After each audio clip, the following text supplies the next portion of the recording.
嗱，又係我哋 B&W 啦。今日帶大家嚟睇一睇我哋呢個真真正正港珠澳大橋口岸，人工島上面唯一一個樓盤，就係呢個啦。咁嗱，呢個樓盤咧，高峰期嘅時候真係賣得好貴，亦都好具爭議性嘅。點解咧？因為佢並非住宅，佢個用途係公寓式嘅，商業性質。係啊，商業性質。咁我哋今日嚟咧，就想同大家介紹一下、探討一下，究竟關口珠海關口嘅唯一一個項目，究竟係適合啲咩人咧？或者現時係咩狀況咧？咁帶大家睇下。OK，好 ，Let's go。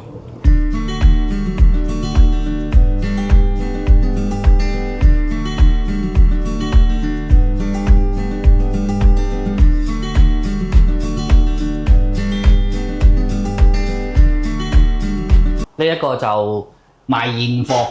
直頭係呢間嘅，係168平方。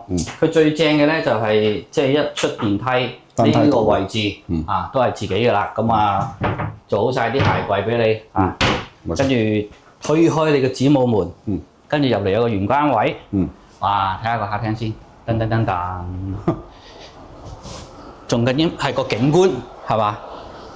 呢度係最近香港嘅地方，最近香港嘅地方係嘛？港珠澳大橋大家睇下。即係如果你哋有揸過港車北上，又或者玩開中港車嘅朋友咧，咁啊實認得啦。坐金巴都會見到嘅，一過嚟望上嚟，第一排住宅就係呢度啦。哇！今日咧都係有啲霧霾啊。還可以啦，好清㗎啦呢度。晴空萬里啊！啲海水係特別藍啊，俾個近射俾大家睇睇。哇！你睇幾乾淨啲海水。同大家介紹下呢間屋。係啦，呢間屋咧就168平方啦，就做咗3間房嘅。咁問心講啦，呢啲公寓樓大家唔好介意實用率肯定冇住宅高噶啦。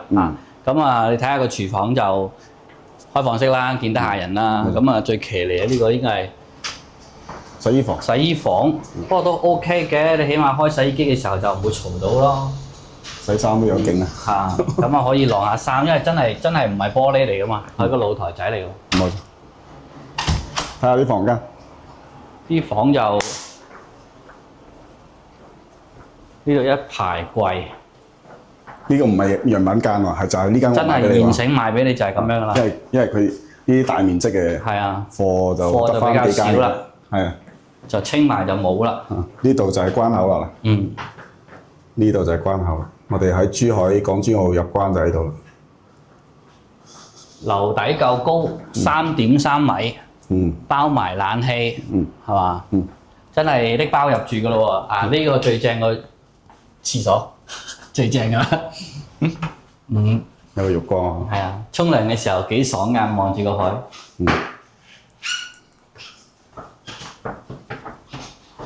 係就真係受用率真係削啲咯。呢間嘢聽講價錢都唔低喎。梗係啦。同大家報報價。48000一平方，我哋骨子一算都差唔多700幾萬。差唔多8嚿咯。8嚿水都嚟啦。犀利但係你又唔好話喎，就真係賣剩幾間啫喎。係啊，即係我哋可能覺得值唔值就交俾觀眾憑自己衡量啦，係咪先？係冇錯啦，我覺得就話地段啊，真係冇得輸嘅。係啦，加上咧，加上而家我覺得有中國人壽喺背後撐腰咧，起碼大家嗰個買家嗰個信心度會穩定好多咯，係嘛？嗱，雖然呢個景啦，我哋都談一談嗰啲唔好嘅嘢。嗱，大家聽到呢啲過關嗰啲大拖頭啊，啲聲音就係好大聲，真係好嘈下，係嘛？都幾嘈。嗱，呢個第一個啦，第二個就話即係我咧就話到而家我未諗明白咧，邊啲人會適合買呢啲樓？定係佢買嚟住咧？定係買嚟出租咧？定係佢真正有點樣講？都有唔少人講話大嶼山嗰邊機場好多啲員工過嚟呢度買樓住啊，因為呢度過去的確係半個鐘度或者40分鐘到呢度，係嘛？我哋轉頭先探討呢度嘛。係轉頭先研究。係嘛？OK，我哋睇埋。阿靚女話呢個單位110平方4房，你㗎咋？呢個單位幾多啊？216平方啊，4房2廳啊。嗱，我哋呢個場景咧就係呢個咩啦？就係呢個港珠澳大橋嘅一個唯一一個在售嘅物業。啱，係啦，佢講得冇錯，確實係關口物業，冇錯。但係佢個內容呃得你好透徹咯。最核心嘅資訊，110方唔係係真實係210幾方，100萬。都唔係嘛？100萬咧就呢個露台，呢個露台勉勉強強買到嘅，勉強買到落嚟嘅。冇錯啦，冇錯。呢個露台應該有20方，100萬應該買到個露台。咁咧，我哋先唔好講唔可以唔揭曉先嗱，係啦我哋同大家講講，介紹下呢間屋先。係啦，好嘛？呢個216平方，真係4房。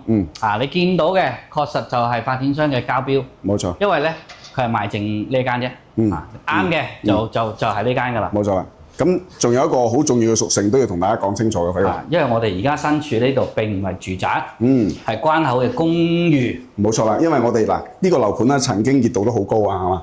因為我哋成日講話啲港澳人啊唔熟悉內地，話啲華僑唔熟，哇聽到關口物業，望到個海景，哇跳起身啊咁樣係嘛？好靚啊咁樣嗱。關口係真係喺對面啊。係嘛？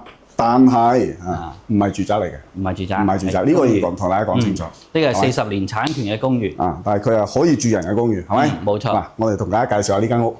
呢度有一間客房。呢邊有一間書房。樓底咧係確實幾舒服嘅，3.3米。咁冷氣啊嗰啲咧都浴室啊嗰啲都包晒㗎啦。冇錯。你見到嘅就係你買翻嚟嘅。咁佢亦都做得好有豪宅嘅感覺嘅，子母門啊，呢個大堂呢個位置咧，單梯獨戶嘅，咁做埋鞋櫃俾你嘅。呢間係賣嘅，唔係板間嚟嘅。係賣嘅嚇，因為佢都話啦，咁其實一早期已經賣得七七八八㗎啦。冇錯。好啦，係時候同大家揭曉呢間屋真實價錢係幾多？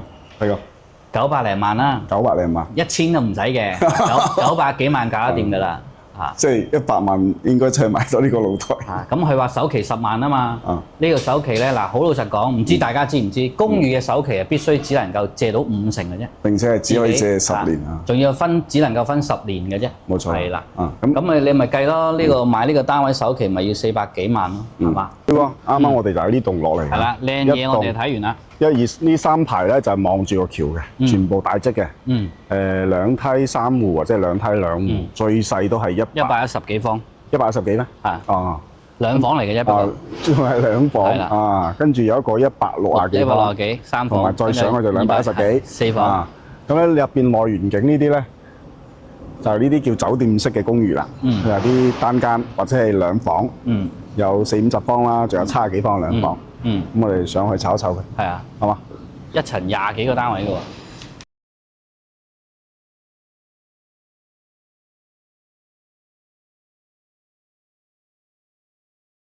到嚟啲酒店式嘅公寓咧，啲大堂都確實檔次都 OK 嘅。啲卡士係有嘅。係啊，係嘛？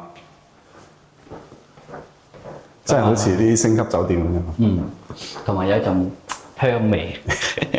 管理得幾好嚇，係啦，即係乾淨衞生。OK，咁而家同大家睇下係呢一個就係佢哋成日話有機會100萬攞低嘅，就係呢一種 size。事實上而家100萬都唔使，而家100萬都唔使。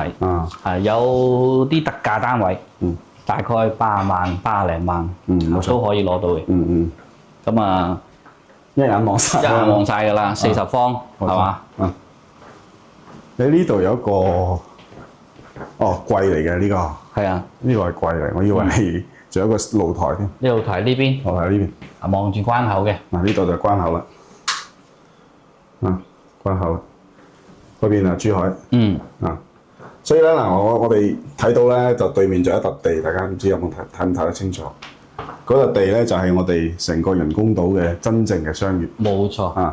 第時佢話會起商場啊、甲級寫字樓啊，同埋2個展覽館。冇錯。係啦。咁所以話呢啲樓。除咗自己住之外啦，咁未來係租俾邊啲人咧，就要租喺呢度揾食嘅。冇錯啦，係嘛？咁所以話就話點解價錢都會同高峰嘅時候 double 嘅價錢啦？而家80幾、90都買到。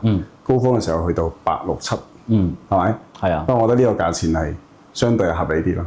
冇錯。啱唔啱啊？同埋而家即係啲 sales 都話，即係佢呢度實際租金大概都係2500蚊到嘅水平咯。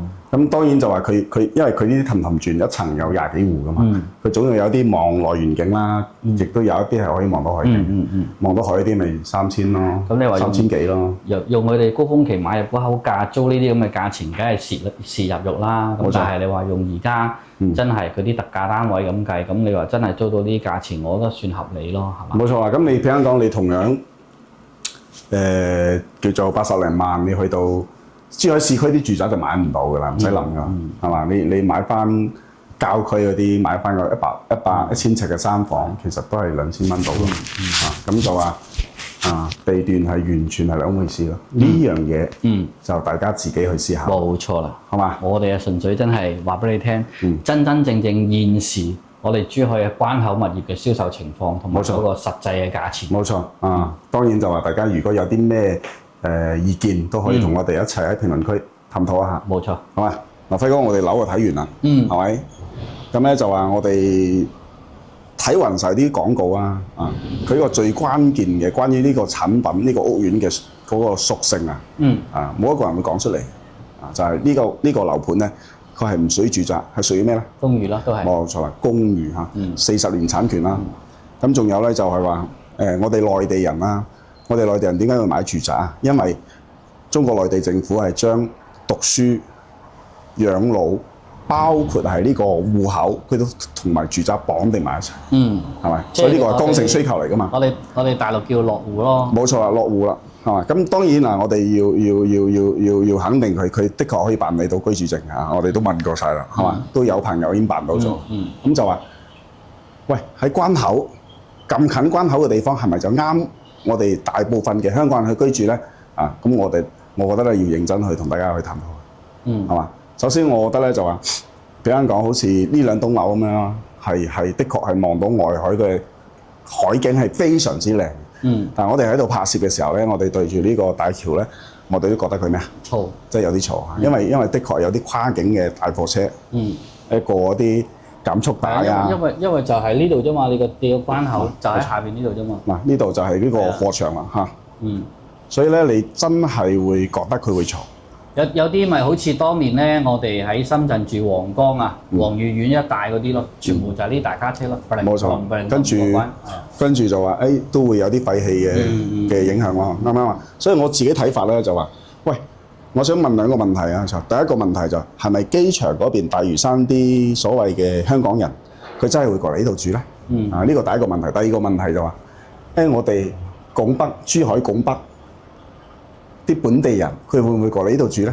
我想阿輝哥你答我兩個問題。如果我自己去嘅見解咧，即係你話其實嗱講真啦，有幾樣嘢我哋都要考究嘅。係佢呢度過機場係方便嘅，咁一架巴士咁樣過去，大概可能半個鐘就到機場啦。冇錯。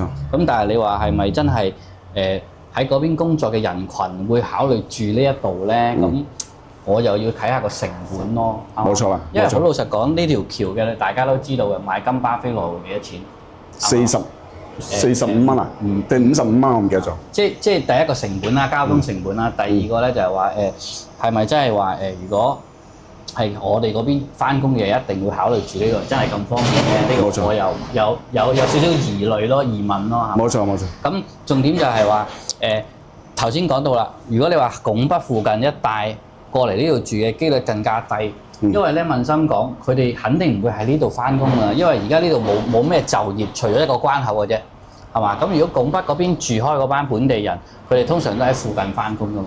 咁點解特登要過條橋過嚟呢度住咧？冇錯啦，所以咧，我哋翻呢個項目嘅定位啊，佢係一個以關口為背景即係其實未來肯定係同跨國貿易有關係嘅。但係我哋了解到咧，就佢呢個項目係好大嘅，200幾萬方，佢先起咗一半啫。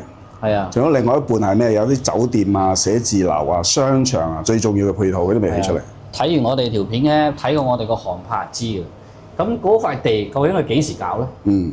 係我哋都深信中國人壽係有呢個實力去繼續完成嗰個項目嘅，但係要等幾耐咧？冇錯啦，啱啱啊？冇錯。呢個亦都係我哋探討嘅問題，就係話究竟依家呢個 location 係咪真係值得入手咧？係咪先？因為我亦都深信一定要有嗰嚿商業起好咗出嚟，先至可以帶動到我哋而家呢一邊啲公寓有一個升值嘅潛力，或者真係有一班人去租咯，係嘛？而家呢度咁多單位，個個都話房租投資，係咪先？